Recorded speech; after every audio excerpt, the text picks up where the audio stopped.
Once again, we welcome you to Moving Forward with Young Voices. And we're happy to welcome Ryan Silverstein back to the program. Ryan, you're going to be a familiar voice for some of our listeners, but for those meeting you for the first time, take just a moment to give us a little bit of your background. I'm a JD candidate at Villanova University, Charles Wigger School of Law, and I'm a fellow with Villanova University's McClellan Center for Law, Religion, and Public Policy. I write primarily about administrative law, election law, state and local government, and administrative law. And you do a good job of it, too. In fact, I'm looking at one of your articles here from realclearpolitics.com. Republicans should use Article 5 to protect our institutions. Now, there's a part of me that wants to just nod my head in agreement, but there's another part that's a little bit nervous anytime Article 5 comes up. For those unfamiliar with Article 5 of the U.S. Constitution, what is that article about? So Article 5 is a very powerful remedy, right? That article is all about how do we amend our Constitution. And there are two ways to do it. First, Congress has to vote. The first way to do it is Congress voting. And I believe you have to get 2/3 in each chamber for Congress to propose an amendment. And once that amendment is proposed, it goes to the states, and then 3/4 of the states have to vote to ratify that amendment. And once it's ratified, it becomes law. The second way to amend our Constitution is for actually the states come together. You need to have 2/3 of the states come together and say, we want to have a convention of states. And then states, they send delegates. Wherever the states choose to gather, they gather. And then at that convention, they propose amendments. Whatever amendments they propose then go to the states, and then 3/4 of states have to vote on them for them to become law. Okay, great explanations, by the way. Let's talk a little bit about applying Article 5 to protecting our institutions. How do you see that being applied? So I see it being applied to protect our institutions that are under attack. Democrats specifically for the past, I'm going to say 10 years or so, have found really two things to take aim at for the failure of their policies. The first of which is the Senate filibuster. Especially during the Biden administration, they've been very frustrated at the fact that they can't just do whatever they want in the Senate. But even though they have a bare minimum majority of like 50 or 51 senators, they just want to shove their legislative agenda down the throats of the American people. So they want to push their own agenda and not work with their opposition. The result being, well, we just want to blow up the filibuster so we can do whatever we want. And they actually tried to do this, and they failed because, as it turns out, people kind of like bipartisanship in the Senate. However, I fear that future Democratic Senate majorities could just blow up the filibuster entirely because it's a Senate procedural rule, it only takes a bare minimum Senate majority to end that filibuster. So to me, if we have an amendment in place that says, hey, we are protecting the filibuster, you have to have 60 votes to pass any legislation in the Senate, or at least 2/3 of the vote. However, the right authors of the amendment decide to frame it, that would be a good thing. I can definitely foresee that as protecting the Senate's role as the greatest debating body in the world. And that's really important. We need dialogue in the Senate. It's a smaller body, but wields significant influence. And each member wields way more influence than a singular House member. They need to be able to debate things and discuss things in that chamber. And getting rid of the filibuster would really eliminate the need for that debate. Okay. No, that sounds like a very reasonable approach. What's the second amendment that you would like to see put in place? Yeah, second amendment I would like to see is the Supreme Court being limited to the size of 9. I think the left have been very frustrated that Republicans have done such a good job at filling the judiciary with judges, especially the Supreme Court. Donald Trump alone confirmed three Supreme Court justices in his first term. Joe Biden only confirmed 1. To a lot of Democrats, to a lot of the left, this feels grossly unfair. Like, hey, why do Republicans get all of these seats, but we don't? Especially when one of those seats was open during a Democratic presidency. I think the basic response is that's how the game works. If elections have consequences, and when you tell a political movement that has spent decades building itself and winning consequent elections and abiding by the norms, and you decide to change the rules because they're actually not benefiting you anymore, that's not fair to anyone. And more importantly, I actually think it's really important that the Supreme Court size remain at 9 because I think it's played an integral part in it maintaining higher public confidence than the presidency or Congress itself, right? The size of the Supreme Court hasn't changed since 1869. And there's really no reason for it to change. It works, it functions. Like, yes, there are extra circuit courts now, but we don't need extra justices for those circuits because unlike the 19th century where the justices would literally travel those circuits for like 4 months out of the year, justices don't do that anymore because of the wonders of modern technology. They don't have to. So there's no reason to expand the Supreme Court, and expanding it for blatantly partisan reasons would just undermine the public's confidence in the court. Well, it seems like it would set the stage for further back and forth that actually would be tampering with the fabric of, the proper form and function of our government. I got to say, I'm always very skeptical when someone proposes a constitutional amendment, and this is because I have this belief that most of the deficiency is found in a Congress or even the American people failing to uphold the Constitution less than the text of the document itself. But I see where you're coming from here, where these are key institutional parts of how government should be operating within those limits. So I got to ask you this, Ryan, what is to prevent those who are already kind of taking liberties with their government power from just ignoring the Constitution like they do in other areas, even if these amendments were to pass? I think first and foremost, we have courts of law, to solve that, right? That's the beauty of our system of checks and balances. No branch has so much power they can ignore the other two. If you decide to buck Congress, they can just withhold your funding. If you decide to if Congress decides to ignore the Supreme Court, then the president can send in the military to solve that problem, right?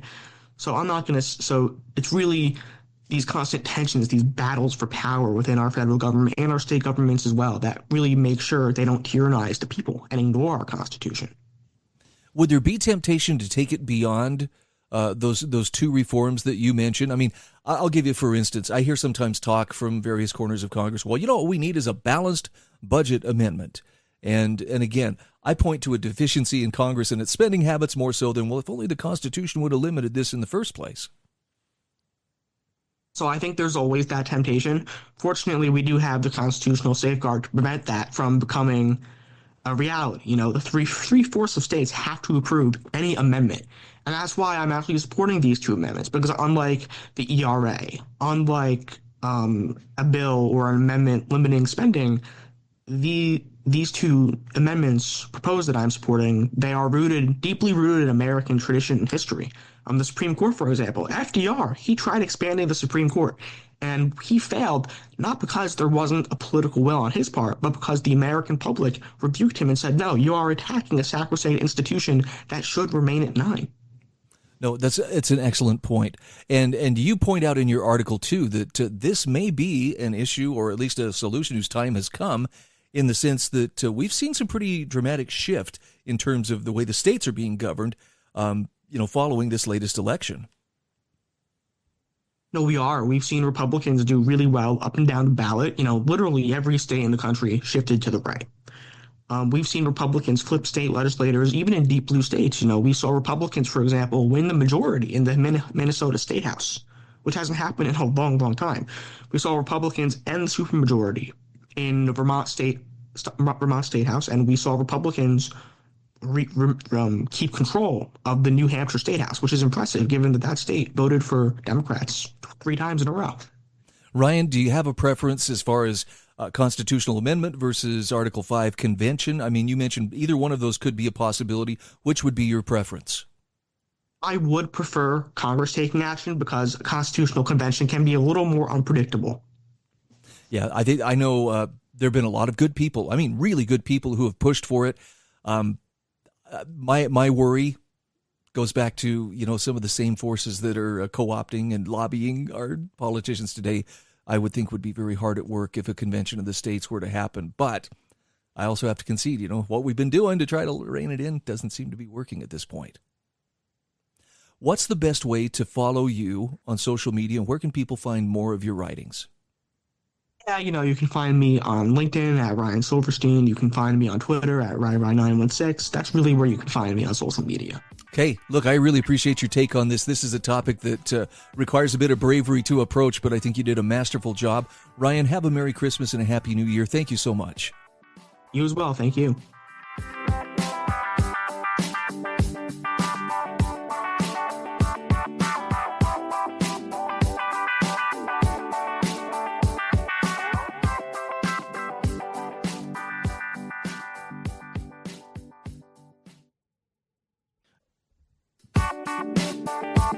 And we are back. Happy to welcome Aaron Sobczak back to the program. Aaron, I know it's not that long ago that we heard from you, but I'm going to assume there are some people tuned in who may not know you as well. And I would ask you, take a moment here to tell us a little bit about who you are and a little bit about your background. Yeah, my name is Aaron. Glad to be here again. Just finished my master's degree in international policy recently, and currently working full-time as a reporter at the Quincy Institute for Responsible Statecraft, also contributing at the Mises Wire as well. All right, I'm looking at an article you wrote for, this is for the International Affairs Forum. Trump has a chance to change the American-Iranian relationship. And as I read the title to this article, Aaron, I had to reflect back that I think I was about 13, 14 years old when the 1979 revolution took place in Iran. We've not had a good relationship with them, actually, for a little while even before that, but it's been a long-term, very rocky relationship. Talk to me about, first of all, where is our relationship with Iran? And then we can talk about some of the opportunities before Trump to change that relationship. Yeah, so, you're right to reflect back to the Iranian Revolution. Prior to the revolution, the United States, as well as the United Kingdom, had a vested interest in the government that was in Iran. I believe it was in 1959. We installed a new Shah in Iran, and it's kind of acting as a puppet government of the United States. And of course, other Western countries were reaping the benefits of that, of an oil-rich nation being greatly allied with the United States. But running up to the revolution of 79, you had both religious as well as student and Marxist nationalist groups that were becoming very disenfranchised with the fairly corrupt leader that the United States was supporting there. And then that resulted eventually in the revolution in 79. Moving forward, currently what we're looking at, it seems from the Washington side of things that it's very uneven in terms of our willingness to act diplomatically with the Iranians. Of course, you had Obama in 2015, not 2015, I'm sorry. In 2015, he signed the JCPOA, Joint Comprehensive Plan of Action. That was a nuclear deal with the Iranians. And largely the Iranians were going about the rules. They were subject to the rules of that negotiation of that treaty. And of course, the United Nations and EU also had basically what happened with that treaty was we agreed to release a lot of sanctions if the Iranians complied with certain nuclear requirements, which left them unable to make nuclear weapons. So they complied with that. And then you had Trump kind of shred up that deal when he got into office. And here we are now. It seems as though tit and tat back and forth between Western allies and Iran and its allies. From my perspective, the Iranians have been willing to seek peace and de-escalate while also trying to maintain some kind of measure of national pride in terms of reacting to what other countries, how other countries treat it. No, that's a fantastic synopsis that you gave there. I want to step back just a few years and ask you, Ahmadinejad. I mean, I'm going back probably 10, 15 years since he was in power, or at least that's when it seemed like there was a real crisis between Israel and Iran.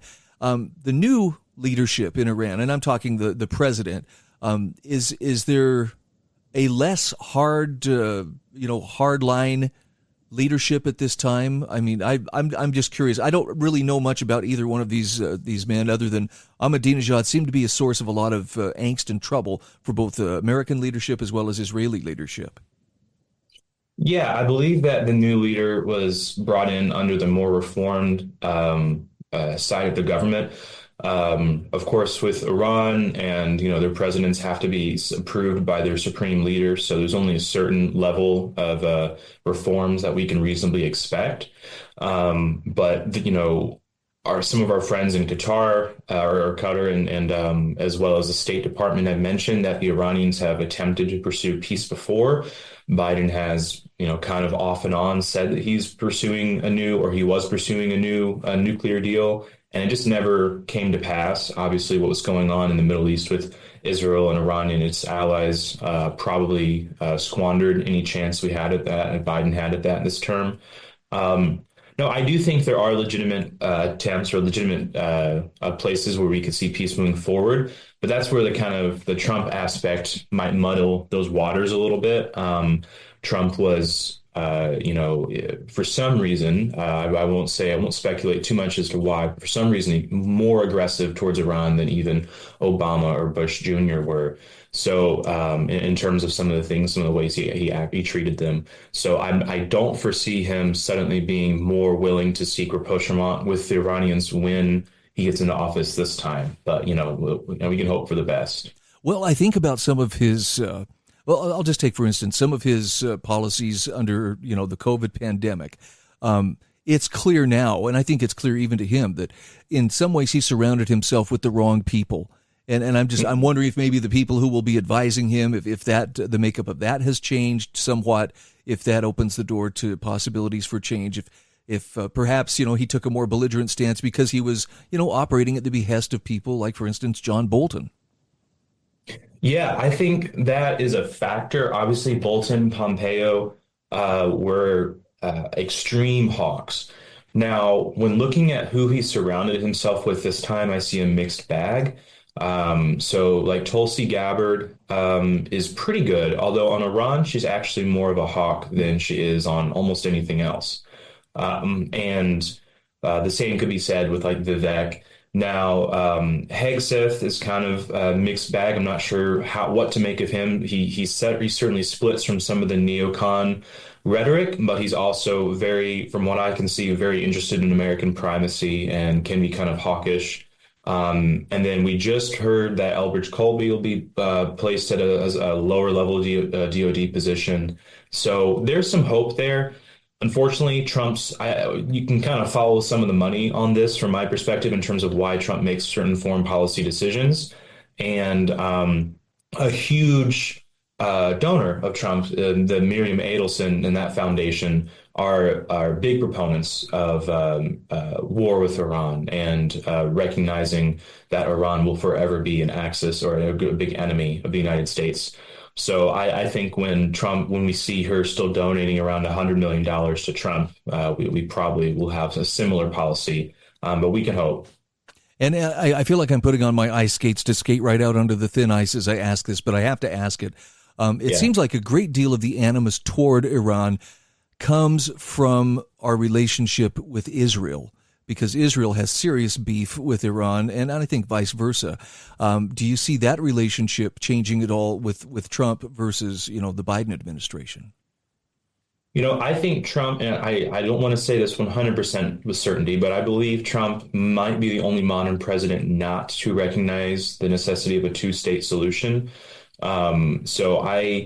In terms of Trump being a hawk and how much he'll continue being a hawk, I think Israel is one of the few places he might be more hawkish than the Biden administration and Obama before him. And again, it might be because of his personal principles. It might be because of who he's surrounded with. It might be because of his donors. But I'm not sure how much better that relationship will get and how much even that relationship will get with Israel under Trump. I'm trying to be diplomatic as I say this, but if U.S. and Iranian relations are strained, I almost always first look at Israel and, okay, what are they doing? Because Israel, acting, in its interest, sometimes does some things that don't seem to calm the waters much as they deal with problems. There's so much you can say about that. I would just point your viewers to Google Clean Break Strategy by Richard Pearl. That kind of strategy laid out by Israeli and American diplomats was essentially a document meant for new incoming PM Netanyahu to figure out how he can secure Israel without recognizing Palestinian sovereignty. And one of those things was overthrowing Syria, Iraq, and Iran. So with Syria gone, Iraq destabilized, Iran is kind of like the last big piece on that chessboard. All right. Well, with that and the music playing, I'll have to look forward to our next conversation. But Aaron, thanks for shining light on this. We're talking with Aaron Sobczak. What's the best way to find you on social media? Yeah, you can go to Twitter or X. It's at Aaron, ARON_SOBCZAK. Thanks again for having me on. Okay, thank you.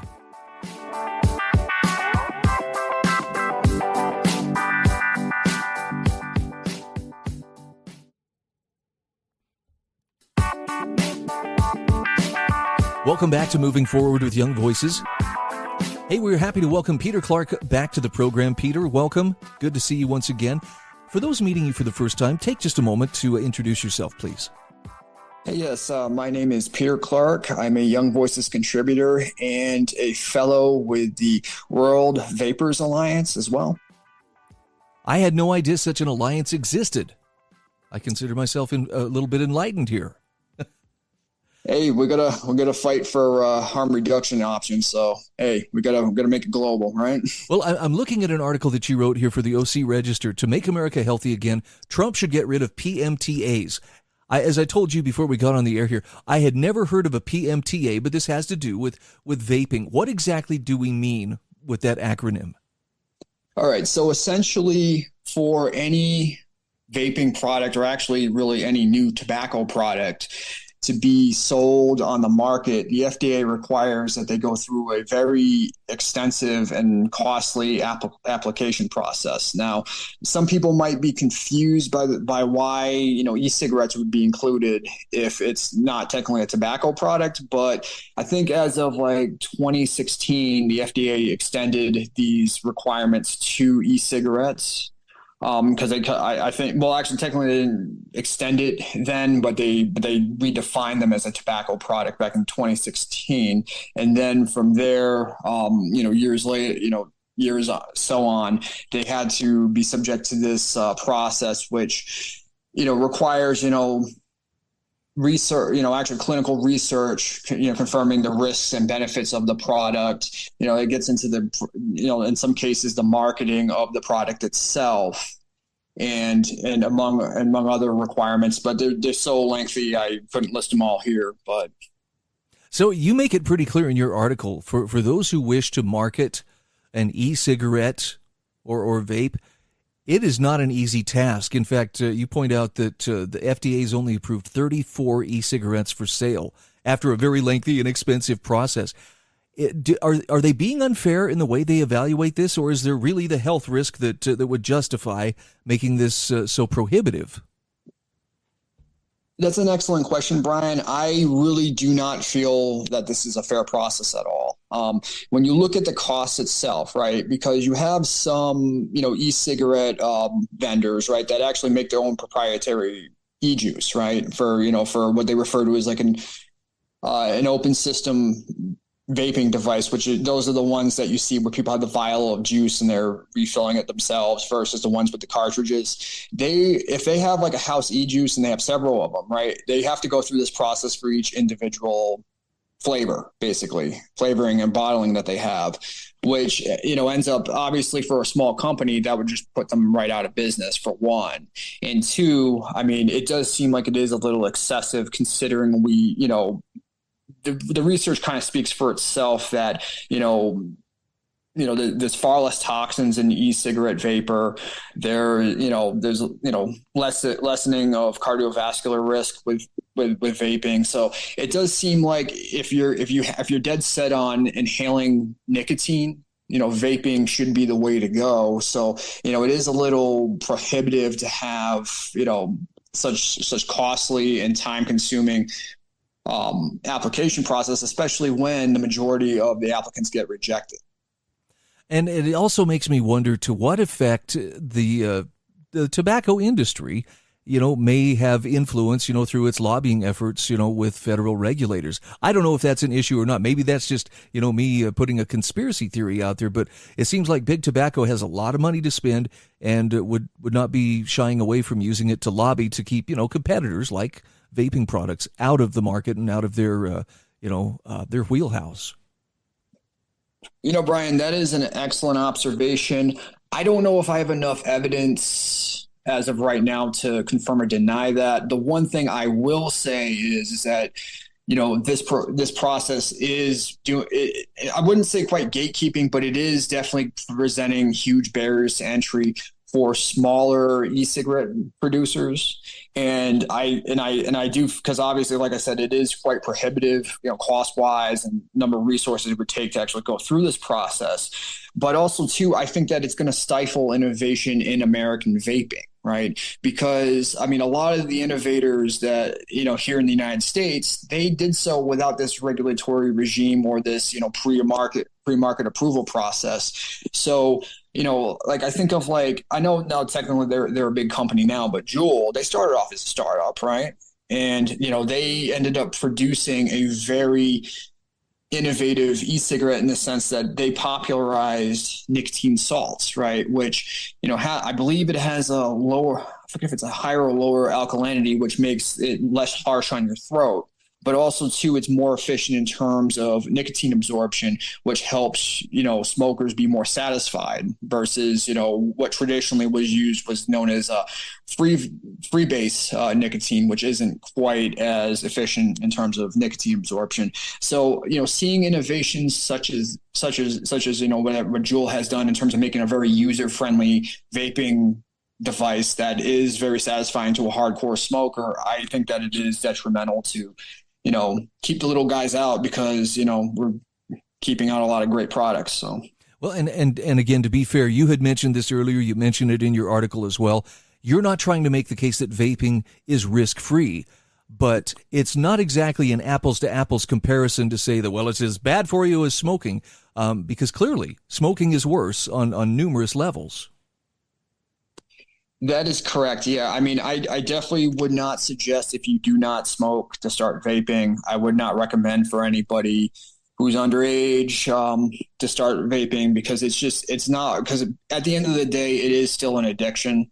And, there are some risks, but it's generally in the realm of harm reduction is a risk in comparison to what are you measuring it up against? And when you measure it up against analog or combustible cigarettes, you can't even compare the two. In terms of, granted, we do lack some longitudinal data in comparison to tobacco, but I think the preliminary results are pretty compelling at this moment. So I wanted to ask, too, in terms of this falls under the FDA, correct? That is correct, yes. So is this one of the areas that I mean, it looks like, with both Robert F. Kennedy Jr. as well as a number of the other health regulatory people who've been nominated as part of Trump's cabinet, this is an area where we could see some pretty significant changes taking place. Is it likely that some good, meaningful reform can get through under this new administration? Well, that's the $1 billion question right there, Brian, because, when it comes right down to it, I know that Donald Trump, when he was on the campaign trail, vowed to save vaping, right? Now I like him giving lip service to that, but I'm not exactly sure how RFK is going to jive with vaping because he's never really made much commentary on it. So there's going to be some unknowns when it comes to how he's going to handle it. I'm a little concerned because he does sound like he does favor regulation for handling, like for handling health concerns, like how he's talked about, addressing, various dyes in foods and ultra processed foods, which, obviously those products are unhealthy, but at the same time, shouldn't we allow consumers to make that an informed decision rather than yank stuff off the shelves? And I really hope that RFK is wise enough to look at the research into vaping and to see that, youth vaping is at a 10-year low right now. And, so the whole crusade against flavored vaping products is, really kind of a red herring at this point because kids really aren't vaping at the numbers that they were. And I just hope that he doesn't, in regards to the Trump administration, doesn't, kind of do what they did in 2019 in terms of, in a sense, like, for the closed system vaping devices, which are the ones that are like the cartridges or disposables, they basically banned all flavored products except for menthol, which I do not feel that would, get you really kind of, would be true of anybody who has, say, vaping. All right, Peter, very, very informative article and good conversation. Peter Clark, Young Voices contributor. Where can people find you on social media? Probably the best place to find me would be on Twitter at blog_logic.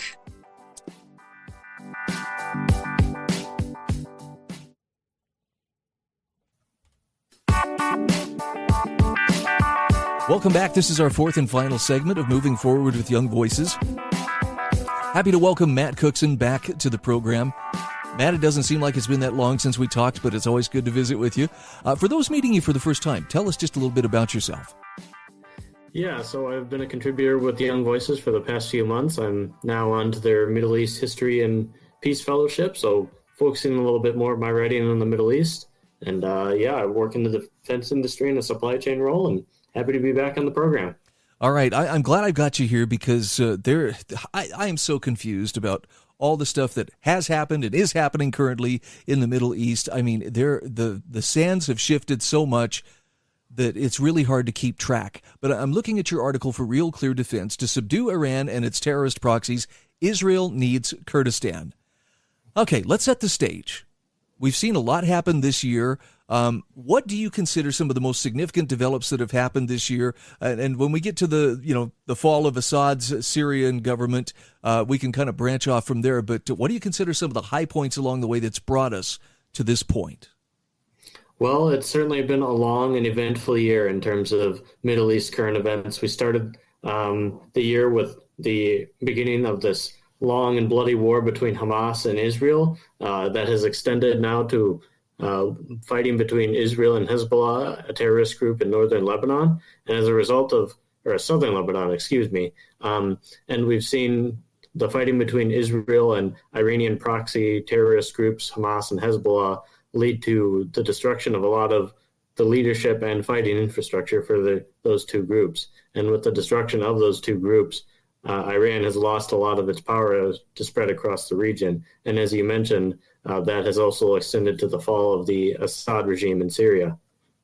So it seems like it's a very unstable situation in many ways, or maybe I'm reading that wrong. Does Assad's ouster stabilize things somewhat, or does it leave it more up in the air? Well, it certainly leaves things under the air, or up in the air, because for all the flaws with Bashar Assad and his regime, like many dictatorships, it did provide a degree of stability to the region of Syria. Now that, of course, isn't to say that Assad was a good guy by any means. Of course, a horrible human being whose actions resulted in the deaths of thousands of people, who's a close ally of Vladimir Putin, an Iranian interest in the region. So it does create a bit of uncertainty as the groups that work to overthrow him are deeply divided on their loyalties and their priorities, and potentially could lead to more fighting and instability in the region. And talk to me about your thoughts on Iran. I know that there has been bad blood for a long time between Israel and Iran. Where does that situation stand right now with Hamas and Hezbollah decapitated, essentially? Does that put Iran at the top of the list of who Israel would like to neutralize? Well, Iran has viewed Israel as its enemy since the founding of the Islamic Republic in the late 1970s.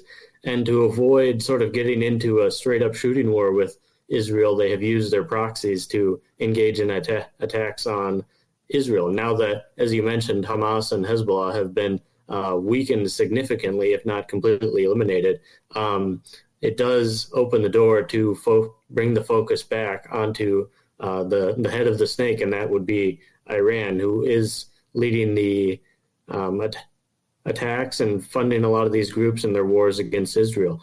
So yes, that with the destruction of Hamas and Hezbollah, there isn't much standing in the way of Israel focusing in on the Iranian regime. And talk to me how Kurdistan figures into this. I know a little bit about the Kurds, only from what I remember, during the invasion of Iraq, hey, the Kurds in northern Iraq need the protection of America, and then presumably, I guess we abandoned them, or so I'd heard, but I really don't know a great deal about the Kurds. Yeah, so it's a brief history lesson. A lot of it goes back to the end of World War I and the destruction of the Ottoman Empire. The Ottoman Empire encompassed rule over the Middle East and a lot of very different ethnic groups. One of those groups is the Kurds, who, although they are predominantly a Muslim group, they are not Arab and do not see themselves as such. And after the fall of the Ottoman Empire, they very much wanted to have an independent state. But because of failure to come to an agreement on that front, partly because the Turks had zero interest in creating a Kurdish state. The Kurds are now spread out over a few different countries: Turkey, Syria, Iraq, and Iran. And now this is an ethnic group that is divided across a variety of other countries. Wow. And would, strictly speaking, would you say, do the Kurds align with Israel, or would they be more, allies of convenience? Well, convenience is certainly a part of it, and part of it goes to the beggars can't be choosers type of thing. In 2017, the Kurds had a self-referendum in their semi-autonomous region in Iraq, in which they voted overwhelmingly for independence. Unfortunately for them, the government of Iraq refused to recognize that referendum as legitimate. Israel, however, was the only nation in the international community to recognize that referendum as legitimate. And as you mentioned, they've been crucial allies in the fight against terrorist groups, most prominently ISIS. So they do have demonstrated themselves to be dependable allies in the fight against extremism. And how does Turkey figure into this? Because Turkey is a pretty major player in that region as well. Absolutely. The Turks have, throughout history, viewed themselves as a major power player, and currently under their dictator, Erdogan, they continue to see themselves as a major player in the region, and sharing a border with Syria. They view that as a potential area of instability that could negatively affect them in their territory. They have a large Kurdish population, primarily in their southeast, and the Kurds in that region have been a sore subject for the Turkish government. The Turkish Workers' Party is active in the region, and they are viewed by many to be a terrorist group. And so part of this is a focus on stability. Turkey does not want to have to deal with rebellious groups in its territory, nor does it want an unstable breeding ground for terrorists on its border. Interesting. Now, historically, have the Kurds proven themselves to be a threat to Turkey, or is it just their independence that Turkey says, that makes me nervous? Part of it is the independence, but there has been the history with the Kurdish Workers' Party, which is a Marxist group that is on the U.S. terror watch list. Turkey obviously considers them to be a terrorist group. Now, the Kurdish Workers' Party doesn't speak for all Kurds. They're primarily active in Turkey. They don't have much influence in Iraq or Iran. And there is the Syrian Democratic Forces, which is a Kurdish group in Syria. So there's definitely split interest when it comes to the Kurds in terms of who is the leader of the Kurdish state movement. All right, Matt, we're down to about a minute here, but I have to ask you, with Iran being seen as a source of instability in the Middle East, paint for me, if you would, what's the best case scenario that you could see happening from the way things are lined up right now? Well, I guess the dream scenario would be that the Iranian government wakes up tomorrow and decides that they're pro-Western, that they're anti-terror, and we can see this on the ground a lot with the people of Iran. While a religious extremist group or class does control the Iranian government, the people of Iran are very moderate and would in all likelihood support a more moderate government and more normalized relationships with the West, which unfortunately, given the current government, is unlikely to happen. Is that going to require very overt support from either the U.S. or Israel to Kurdish leaders in order for that to happen? I think so. The Kurds certainly are interested in their own state, and we're seeing this become a very prominent issue in Syria itself. As I mentioned, the Syrian Democratic Forces, which are primarily Kurdish-led, are a huge issue, going to be a huge issue going forward, specifically because the SDF are serving as guards over tens of thousands of ISIS POWs. And so from that standpoint, that's a very tangible thing the United States needs to be focused on. Again, we're talking with Matt Cookson. Matt, what's the best way for people to follow you on social media? Sure. I post my work on X. You can follow me at Matt Cookson 95.